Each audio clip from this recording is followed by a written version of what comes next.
Hai sahabat Homers, kembali lagi di channel Home Narasi. Untuk kisah kali ini, kita punya cerita berjudul Misteri Naila.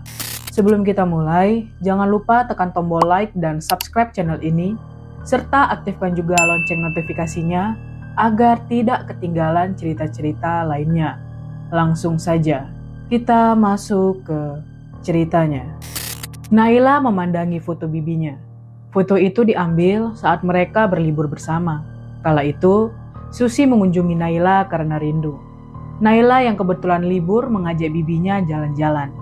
Ketika sedang mengobrol di tempat wisata, Naila mengungkapkan kerinduan pada kampung halamannya, sehingga ada keinginan untuk pulang.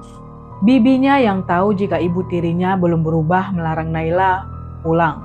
Kala itu ia berpesan agar Naila pulang saat sudah beranjak dewasa. Naila mengingat sekali nasihat bibinya. Jadi dia belum pulang sampai saat ini. Selesai memandangi foto itu, Naila mengeluarkan telepon. Dia rindu Susi dan ingin pulang ke kampung halamannya. Namun tiba-tiba ada ide lain yang menyusup di pikirannya. Ia ingin pulang tanpa mengabari bibinya, sehingga kepulangannya akan menjadi kejutan. Naila mulai berkemas malam itu. Baju, celana, dan peralatan lainnya ia masukkan satu persatu ke dalam tasnya. Selain rindu, ada berbagai pertanyaan yang berputar-putar di benaknya. Pertanyaan itu menumbuhkan rasa penasaran yang besar. Malam itu, Naila pergi ke terminal terdekat. Butuh waktu 6 jam untuk bisa kembali ke kampung halamannya. Ia memesan bus yang biasanya menuju ke kampungnya. Bus itu datang. Naila naik dan memilih tempat duduk dekat jendela. Akhirnya, dia bisa pulang membawa kerinduan, rasa penasaran, dan tentu rasa sakit yang sudah terobati. Bus melaju lumayan kencang, membuat angin-angin masuk melalui celah-celah kecil di atas kaca. Angin itu menawarkan dingin pada para penumpang. Tak terkecuali Naila, tubuhnya sudah mulai bergetar hebat. Dia kencangkan jaketnya agar celah-celah kecil tertutup dan dingin bisa berlalu begitu saja. Jalanan perlahan mulai lenggang. Para penumpang sudah mulai tertidur, sedangkan Naila masih terjaga. Naila melihat keadaan sekitar. Bangku di sebelah kanannya kosong, tidak ada siapa-siapa. Selesai mengecek, dia kembali mengamati jalanan. Lampu yang ada di atasnya menyala sendiri. Naila kaget lalu mematikannya. Saat hendak duduk dan sedikit melirik bangku di samping kanannya, dia melihat ada perempuan. Perempuan itu berkulit putih dan terlihat sangat cantik. Siapa perempuan itu? Bukannya tadi bangkunya kosong ya? Pikiran Naila sempat mengarah ke hal-hal mistis. Namun ia coba berpikir logis. Siapa tahu tadi perempuan berkulit putih itu sedang ke kamar mandi. Ketika turun dari bus, Naila melihat satu persatu penumpang lainnya yang turun. Dia tidak menemukan perempuan berkulit putih itu. Padahal semua penumpang turun karena terminal dekat kampung halamannya merupakan tujuan akhir dari bus itu. Naila sempat naik lagi untuk mengecek apakah perempuan itu masih di bangku. Ternyata bangkunya sudah kosong semua. Ada apa mbak? Kok naik lagi? Salah satu kondektur bertanya. Mau memastikan lagi kalau tidak ada barang yang ketinggalan pak. Naila lalu turun. Di terminal dekat kampung halamannya itu waktu sudah menunjukkan jam 6 pagi. Naila berjalan mencari pangkalan ojek. Hanya ada satu yang sudah mangkal. Naila segera memesan ojek itu agar mau mengantarnya pulang. Tukang ojek yang mengantarnya ternyata masih tetangga. Berarti mbak pergi dari kampung itu? Aku baru datang. Tukang ojek itu ternyata datang saat Naila bersama ibu angkatnya. Naila hanya mengangguk. Tak sampai 20 menit, mereka sudah sampai di kampung. Naila terkejut melihat perubahan kampungnya yang begitu pesat. Bangunan-bangunan rumahnya sudah tampak modern. Ia tidak menemukan lagi rumah joglo yang dulu selalu menjadi santapan setiap kali dia mengamati rumah tetangganya. Naila sampai di rumah Susi. Pagi itu rumah bibinya terlihat sepi. Naila membayar ongkosnya lalu berjalan ke depan pintu. Dia amati rumah bibinya yang juga sudah tampak modern. Ia tidak menemukan sedikit pun bangunan tempo dulu. Bangunan yang penuh saksi bahwa dia pernah dirawat bibinya dengan penuh kasih sayang. Mengingat itu membuat air mata Naila mengalir tanpa disadari. Siapa? Dari arah dapur, Susi terlihat lari-lari ke depan. Naila mengusap air matanya lalu tersenyum. Dia sengaja tidak menjawab pertanyaan itu agar bibinya terkejut dengan kedatangannya. Benar saja, saat melihat Naila berdiri di ambang pintu, Susi langsung teriak bahagia. Naila, ya Allah. Kenapa tidak kabar-kabar kalau mau datang? Susi memeluknya erat-erat. Dia tepuk punggung keponakannya itu berkali-kali karena saking gemesnya. Naila mau beri surprise pada Bibi. Naila tertawa kecil. Susi semakin gemas lalu mencubit pipi keponakannya yang sudah tumbuh dewasa. Dia pun menarik paksa tangan Naila agar mau masuk ke rumah. Naila menurut saja dan tergesa-gesa melepas sendalnya. Tunggu sebentar, Bibi belum selesai masak. Aduh. Andai tadi kamu ngabarin, Bibi akan masak masakan kesukaanmu. Susi heboh sendiri. Apapun masakannya Bibi, Naila akan suka. Percayalah. Naila mengumbar senyumnya. Susi dengan cepat menyelesaikan masaknya. Naila yang tidak mau merepotkan bibinya membuat minuman sendiri. Susi hanya bisa senyum-senyum sendiri melihat keponakannya itu. Ternyata Naila tidak berubah. Dia selalu membantu kalau ada yang kesusahan. Sungai yang sering aku buat untuk main, apa masih ada, Bi? Tanya Naila yang teringat akan sungai itu. Masih ada. Tempat di sekitarnya juga masih ada. Tidak ada yang banyak berubah. Yang berubah hanyalah rumah-rumah warga. Susi mengentas tempe goreng. Bau enak dari tempe itu tercium. Bau itu membuat Naila mulai lapar. Setelah selesai semuanya, Naila dan Susi makan bersama. Mereka membicarakan banyak hal. Lebih tepatnya soal kerjaan Naila. Susi tidak mungkin membahas soal bapak dan ibu tirinya Naila. Karena Naila sudah mewanti-wantinya. Aku ingin jalan-jalan ke sungai setelah makan, Bi. Apa boleh? Naila meneguk es sirup yang tadi dia buat sendiri. Boleh aja, tidak ada larangan apapun, santai saja. Susi menjawab sambil mengunyah makanan. Naila mengangguk. Dia segera membawa piringnya ke tempat cucian. Piring itu sekalian dia cuci agar bibinya tidak kerepotan. Susi sudah memperingatkan agar tidak perlu mencucinya, tetapi Naila tetap mencucinya. Ia bergegas pergi ke sungai untuk kembali mengenang masa-masa kecilnya dulu. Naila menelusuri jalanan kampungnya yang sudah diaspal. Jalanan itu tidak lagi becek ketika musim hujan tiba, sehingga semua kendaraan bisa keluar tanpa harus terjebak di tanah berair. Setibanya di sungai, Naila melihat airnya yang masih jernih. Dia amati sekitar, di mana dulu dia sering bermain. Tempatnya sama sekali tidak berubah. Entah kenapa, rasanya dia ingin kembali ke masa lalu dan bermain dengan teman-temannya. Naila memutuskan untuk duduk di pinggiran sungai, lalu memasukkan kedua kakinya ke air. Dingin airnya masih sama seperti waktu itu. Dia ayunkan kaki itu secara bergantian hingga membuat gelombang dan ikan-ikan kecil berlarian. Naila tersenyum bahagia. Dia bisa merasakan lagi suasana tempat ini. Tentunya dengan hati dan perasaan yang berbeda. Naila terkejut ketika melihat ke samping. Perempuan yang semalam naik bus tiba-tiba sudah duduk di dekatnya. Naila sempat ingin lari, tetapi perempuan itu memintanya tenang. Naila duduk lagi namun sedikit memberi jarak. Kenapa sekarang kamu jadi takut, Naila? Perempuan itu tersenyum. Naila memandangi perempuan itu agak lama. Wajahnya putih dan lembut. Perkataan perempuan itu menandakan seolah-olah mereka saling kenal. Apa jangan-jangan dia teman kecilku? Kamu siapa? Apa benar kamu temanku waktu kecil dulu? Naila menatap perempuan itu sambil mencoba mengingat. Benar, aku temanmu waktu kecil dulu, Naila. Perempuan itu mengangguk. Naila tidak menyangka bisa bertemu dengan teman lainnya. Karena sudah lama sekali dan sekarang sudah sama-sama dewasa, dia menjadi lupa. Naila dan perempuan itu sama-sama tumbuh besar. Mereka terpisah jarak yang lumayan jauh. Tumbuh di tempat yang berbeda membuat keduanya tampak canggung. Naila beberapa kali mengubah tempat duduknya karena kiku. Kamu terlihat canggung. Perempuan itu mengomentari gerak-geriknya. Naila meringis, pipinya mendadak merah merona. Maafkan aku memang sering begini, suka salah tingkah sendiri. Perempuan itu tertawa sebentar, lalu beranjak. Naila hanya bengong menatap perempuan itu yang mengaku teman kecilnya dulu. Pandangannya terus melihat perempuan itu melangkah semakin jauh. Kamu mau kemana? Kenapa malah ninggalin aku sendiri? Naila berdiri lalu sedikit lari kecil mengejar perempuan itu. Baru beberapa meter dia berlari, Susi meneriakinya. Naila berhenti dan menoleh ke belakang. Ia buru-buru menghampiri bibinya.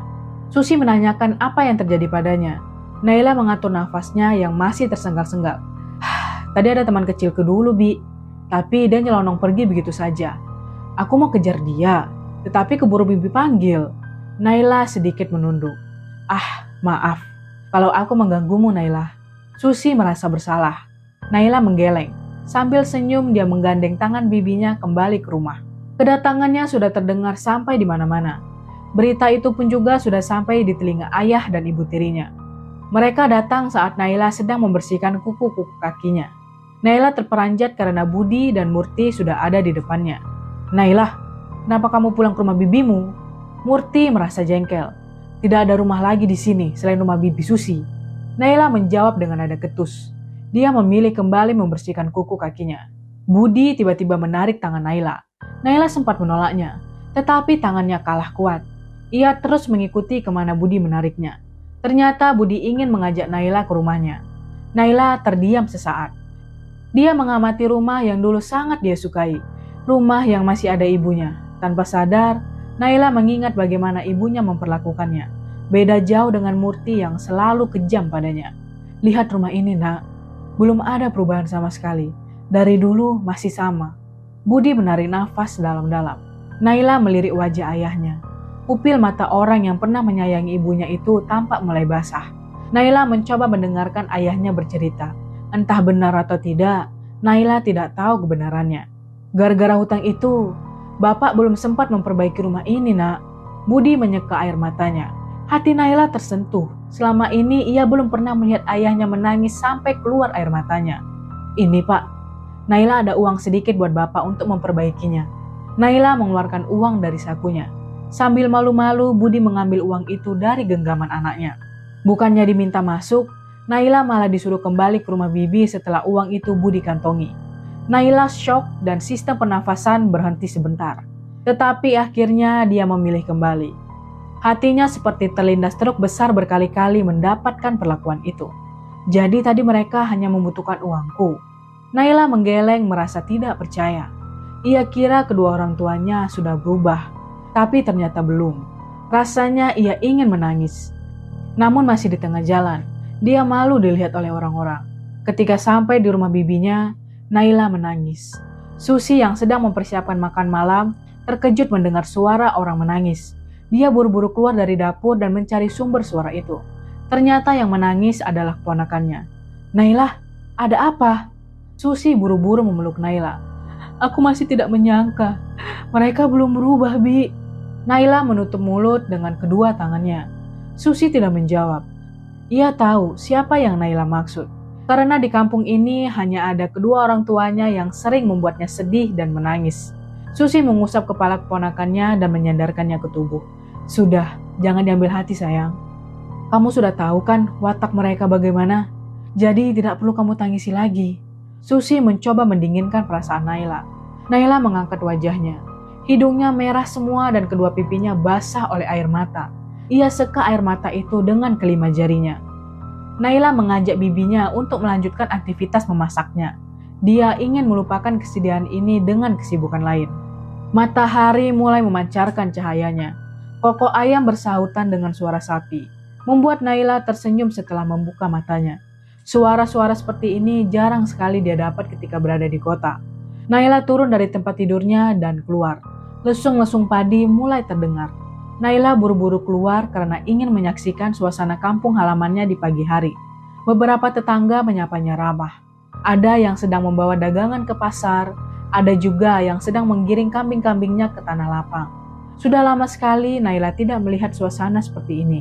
Di kota, yang dia lihat hanyalah orang-orang yang sibuk dan buru-buru pergi ke tempat kerja. Naila tengah duduk di depan teras, merapikan rambutnya. Tak berselang lama, Murti datang membawa rantang. Naila sempat menatap sinis ke ibu tirinya itu. "Naila, ini ada makanan untukmu. Kamu makan ya. Ibu sudah lama tidak memasak masakan kesukaanmu. Jadi pagi ini, ibu terfikir untuk memasakkan ini." Murti menyerahkan rantang berisi sayuran dan ayam goreng tepung kesukaan Naila. "Terima kasih, Bu." Naila tampak cuek saat menerima rantang itu. Murti tidak mau lama-lama di sana. Ia tahu kedatangannya sangat tidak diharapkan oleh Naila. Makanya dia sadar dan memilih langsung pulang. Naila membawa rantang itu masuk ke dalam. Susi keluar dari dapur membawa 2 gelas teh hangat. "Itu dari siapa, Naila?" Susi duduk di samping Naila dan menyerahkan 1 gelas pada keponakannya itu. "Dari rumah sebelah." Naila membuka rantang itu. Susi mengangguk-angguk. Perutnya bergejolak saat melihat ayam tepung kesukaannya di salah satu rantang itu. Naila beranjak dan mengambil nasi. Dia juga mengambilkan bibinya. Mereka pun makan berdua. Naila makan sangat lahap. Ayam goreng tepung itu rasanya sangat enak. Nanti bantu Bibi merapikan taman depan ya. Mau? Susi membersihkan sisa makanan yang menempel di sekitar bibirnya. Mau Bi, aku juga sudah kangen pengen berkebun.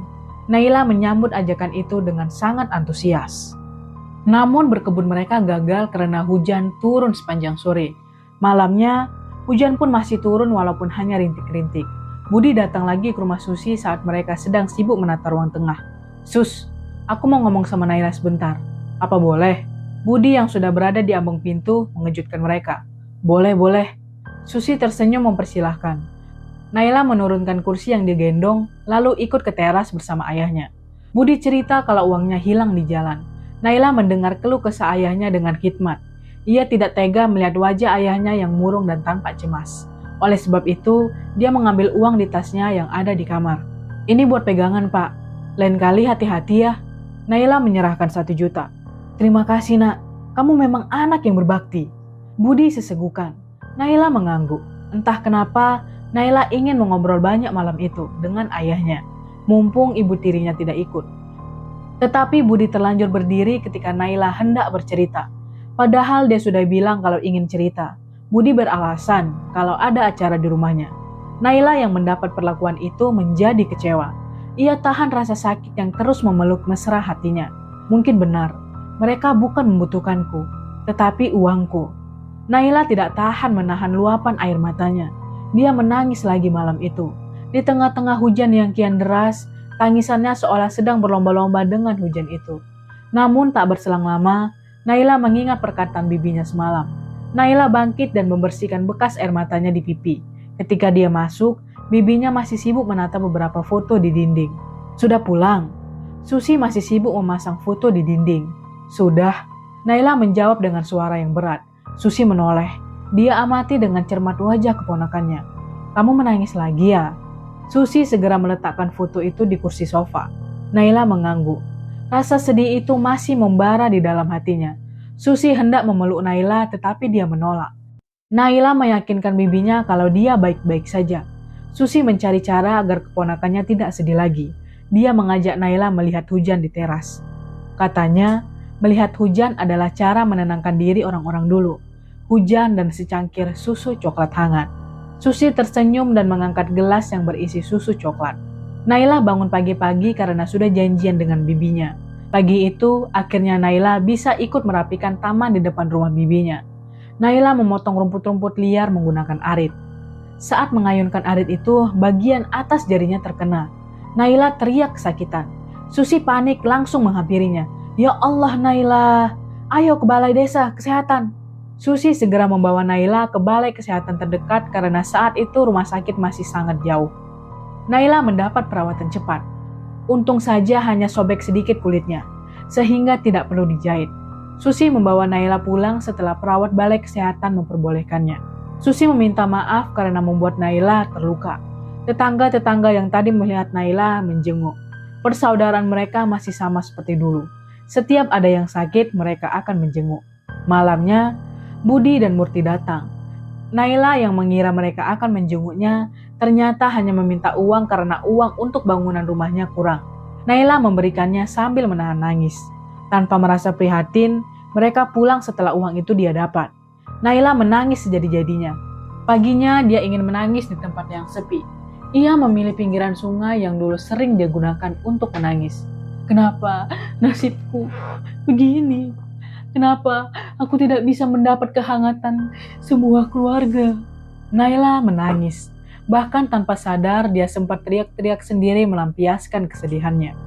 Tidak ada orang di sana. Jadi Naila bebas menangis. Dia tumpahkan semua kesedihannya di sana. Apa tidak ada yang mau mengerti perasaanku? Kenapa semuanya begini? Naila berteriak lagi. Ada, Naila. Teriakan itu mendapat sebuah jawaban. Naila menengok ke samping. Ternyata teman kecilnya sudah duduk di dekatnya. Naila tiba-tiba memeluk temannya itu. Perempuan yang tak lain tak bukan adalah Syakira itu mengusap rambutnya. Naila terus menangis sejadi-jadinya. Pikirannya sudah tidak bisa bekerja dengan baik karena kesedihan yang membara di hatinya. Bagaimana caranya supaya bisa mendapat kehangatan sebuah keluarga? Naila menatap Syakira. Keluarga bukan hanya kedua orang tuamu saja, Naila. Kamu pernah ceritakan kalau punya bibi, bibi juga keluargamu. Jadi kamu tidak perlu sedih. Di saat bersamaan, tetangganya melihat Naila sedang berbicara sendiri di pinggiran sungai. Awalnya ia masih tidak percaya kalau itu Naila. Namun ketika dia berdiri agak dekat, dia benar-benar yakin kalau itu Naila. Dada tetangga itu bergetar hebat. Dia membatin, Naila sedang berbicara dengan siapa. Karena takut, ia langsung melaporkannya pada Susi. Naila merasa sangat nyaman berada di dekat Syakira. Namun dia belum menyadari kalau perempuan yang ada di sampingnya itu adalah Syakira, teman jinnya waktu kecil dulu. Selain menghiburnya, Syakira juga berpesan agar tidak lagi memberi uang pada kedua orang tuanya. Kamu harus tegas, supaya mereka jera, kata Syakira berapi-api. Baik, Naila tersenyum. Naila berencana ingin pulang bersama Syakira. Siapa tahu ia juga bisa mampir ke rumah temannya itu. Namun rencana itu gagal. Susi keburu memanggilnya. Kata tetangga, kamu ngomong sendirian ya di pinggir sungai. Memangnya benar? Susi bertanya dengan tatapan heran. Tidak, aku sama temanku. Itu masih di sana? Naila menunjuk Syakira. Namun Syakira sudah tidak ada di sana. Mana? Siapa temanmu? Susi mengamati sekitar. Tidak ada siapa-siapa di sana. Bahkan sampai dia berjalan mendekat ke pinggiran sungai. Naila meyakinkan kalau temannya tadi masih duduk di pinggiran sungai. Susi segera mengajak keponakannya pulang. Susi takut ada apa-apa pada ponakannya itu. Padahal dia sadar kalau Naila bukan anak-anak seperti dulu lagi. Namun waspada tidak harus pada anak-anak saja. Tebakan Naila benar. Budi dan Murti akan datang lagi meminta uang. Kali ini Naila menolaknya. Dia ingat kata-kata Syakira. Ia harus tega pada mereka. Susi yang menguping di dapur merasa senang. Sebenarnya selama ini dia ingin memberitahu Naila agar tidak memberi uang. Tetapi dia tidak enak. Karena uang itu milik Naila dan ia tidak berhak mengaturnya. Kamu yakin tidak ada uang lagi? Murti tampak curiga. Iya bu, uangku sudah habis. Tinggal sisa ini untuk Naibu saja. Naila sebenarnya kesal dengan pertanyaan yang menyudutkan. Budi dan Murti pergi tanpa pamit. Mereka tampak marah dan kecewa. Naila tidak mengubrisnya. Dia juga sudah tidak mau merasakan sakit lagi. Susi muncul dari balik dapur lalu mengacungkan 2 jempol. Aku suka caramu menolak tadi. Sebenarnya aku ingin memberitahumu sejak kemarin. Tetapi Bibi takut. Kamu bakalan ngira Bibi banyak mengaturnya. Susi menggaruk dagunya yang gatal. Memangnya Bibi mau memberitahu apa? Bibi ingin memberitahu kalau tidak usah memberi uang pada mereka lagi. Karena bakalan tuman. Susi memegang kedua lengan Naila. Ah, Bibi, kenapa nggak ngomong aja? Naila tidak akan berpikiran buruk pada Bibi. Naila mencubit pipi bibinya yang sudah mulai keriput. Sejak saat itu, Naila tidak mau memberikan uangnya lagi. Walaupun Budi dan Murti sudah beralasan berbagai macam. 10 hari kemudian, Naila yang baru bangun tiba-tiba batuk berdarah. Susi mengecek kamar keponakannya. Saat melihat darah berceceran di lantai, Susi berlari mendekati keponakannya. Kamu kenapa sayang? Susi panik. Tidak tahu Bi. Tiba-tiba dadaku terasa sangat sesak dan leherku gatal. Naila batuk lagi setelah menjawab. Susi mengecek tubuh Naila. Dia pegang tangan, kening, dan kaki keponakannya itu. Tubuhnya sangat panas. Susi segera membawanya ke balai kesehatan. Balai kesehatan menyarankan agar dibawa ke rumah sakit. Susi membawa Naila ke rumah sakit. Butuh 1 jam dari kampungnya untuk ke sana. Dokter keheranan, karena setelah di ronsen tidak ada penyakit sama sekali. Dokter menyarankan agar Naila banyak istirahat. Minum terus obatnya sampai habis ya bu, pesan dokter sebelum Susi dan Naila pulang. Lama-lama tubuh Naila mulai lemas. Ketika sedang duduk di ruang tamu, tiba-tiba Naila jatuh. Susi segera membawa keponakannya ke kamar. Naila sudah tidak sadarkan diri. Susi mengambil air hangat untuk mengompres Naila. Tetapi tubuh Naila mendadak sangat dingin. Susi semakin panik. Ia sempat meminta tolong pada Budi untuk mencarikan obat. Bukannya peduli, Budi malah sibuk memandikan burung-burungnya. Itu anakmu loh mas, anak kandungmu sendiri. Susi yang merasa jengkel memarahi kakaknya. Anak kandung? Anak kandung itu seharusnya memberi uang pada orang tuanya. Budi tetap mengurusi burung-burungnya. Kebangetan sekali kamu mas. Padahal dulu dengan mendiang istrimu, kamu berjanji akan merawatnya. Susi kembali karena merasa sudah tidak dihargai lagi. Ia memilih mencari bantuan ke tetangga lainnya. Dalam tidurnya, Naila berada di pinggir sungai sendirian. Dia melihat ikan-ikan kecil berenang di air. Naila tampak senang. Tak berselang lama, temannya datang. Kebahagiaannya berkali-kali lipat. Syakira mengajak Naila ke rumahnya. Naila terkejut karena dia tahu persis tempat yang dia singgahi. Kalau tidak salah, tempat itu adalah kampung jin temannya bernama Syakira. Ketika sadar, dia melirik perempuan yang sedang berdiri di dekatnya. "Jadi kamu Syakira?" Naila seketika memeluk temannya. "Benar Naila, maafkan aku baru memberitahumu sekarang." Syakira membalas pelukan teman lamanya itu. "Pantas saja orang-orang sering melihatku ngobrol sendirian." Naila tertawa. Syakira membawa temannya itu ke rumah. Naila tersenyum melihat ibu Syakira tidak pernah berubah dan awet muda. Syakira memperkenalkan Naila pada ibunya. Ibunya kaget melihat Naila sudah tumbuh dewasa, karena dia sendiri tidak tahu perkembangan dunia selain dunianya sendiri. Sama seperti dulu, Naila disambut hangat oleh mereka. Di sisi lain, Susi tampak kebingungan. Hampir setiap hari dia menangis memikirkan Naila. Naila sudah tidak sadarkan diri selama berhari-hari. Tetangga-tetangganya menduga kalau Naila disantet. Biasanya begitu, Sus. Kalau di rumah sakit tidak terdeteksi, berarti ada penyakit lain yang tak kasat mata. Tumuni yang fasih dengan hal-hal gaib mencoba menasehati Susi. "Lalu bagaimana caranya supaya bisa sembuh, Mbak?" Susi terus menangis. "Kamu datangkan saja orang pintar," Tumuni menyarankan. Susi melakukan apa yang Tumuni sarankan. Namun ketika orang pintar itu datang, dia tidak bisa mengobatinya. Karena dukun yang mengirim santet ke Naila lebih kuat darinya. Orang pintar itu menyerah, bahkan dia rela pulang tanpa harus dibayar. Susi kembali menangis. Dia tidak menyangka ada yang tega menyantet keponakannya. Padahal selama ini, keponakannya sangat baik pada siapapun. Dia tidak menyerah sampai di situ. Susi mencari lagi orang pintar lainnya. Ternyata sama saja. Sudah 5 orang pintar dan 1 dukun yang datang, namun mereka semua tidak berani mengobati Naila. Katanya lawannya sangat kuat. Mereka tidak berani karena pasti akan berakhir mati. Satu-satunya yang bisa bantu hanya yang di atas, Bu. Ibu berdoa saja, semoga ada bantuan dari Yang Maha Kuasa. Salah satu orang pintar mengingatkan. Susi mengangguk. Andai aja Syakira tidak memberitahu, Naila tidak akan tahu kalau ternyata raganya sudah lama menderita sakit. Bahkan dia tidak sadarkan diri selama berhari-hari. Naila tentu penasaran dengan sakit yang dideritanya. "Ada 2 orang yang mau menyantetmu." Syakira tidak mau menutup-nutupinya lagi. "Menyantetku? Memangnya aku salah apa?" Naila sempat keheranan. Ternyata ada juga orang yang tidak suka dengannya lalu datang ke dukun untuk menyantetnya. "Iya, orang itu sepertinya tidak suka denganmu." Syakira menimpali. Naila penasaran dengan orang yang mencoba menyantetnya. Syakira akan menunjukkan dan sekaligus membantunya supaya bisa kembali normal. Naila sangat bahagia mendengar itu. Dia pun mengajak Naila ke rumah Kibodo, dukun yang menyantet Naila. Setibanya di rumah Kibodo, Naila enggan masuk. Dia sangat ketakutan melihat keadaan rumahnya yang gelap dan tanpa pencahayaan sama sekali. Syakira menenangkan temannya itu dengan cara menggandeng tangannya. Itulah dunia hitam. Di mana-mana semuanya tampak gelap. Walau sebenarnya rumah ini terang dan megah, ketika dilihat menggunakan mata batin, rumah ini aslinya gelap. Syakira menjelaskan tentang dunia yang tak kasat mata. Mereka akhirnya bisa masuk.